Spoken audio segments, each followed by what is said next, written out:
guys, tayo nga pala merong tinatanggal na transmitter. Siya ng Courage F1. Yan. Ito yung nga pala yan. Pinakasira nito ay second gear. Segunda. Na-release kasi yung nahihirapan pumasok yung camper. Yung synchronizer sa loob yung may pipra. Kasi sabi ng driver kung nananakbo, pag siya nagcambio ng segunda, kailangan pang huminto bago pumasok ng cambio. Kaya ang kadalasan na sira yan yung nasa loob nito.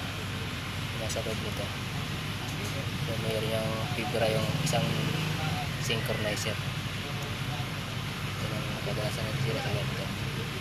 Ang meron lang yung double synchronizer, itong second gear tsaka third gear.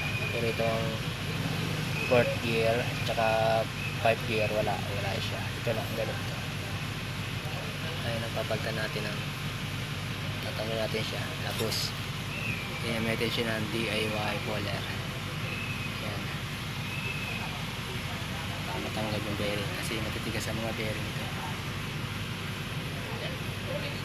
Tatlong bearing ang tatanggal yung magagamitan ng puller. Sa foot control tsaka counter gear. Pero sa main driving gear. Ayun guys, pakishare naman guys ang ating video. Pakipollow naman po. Thank you. God bless.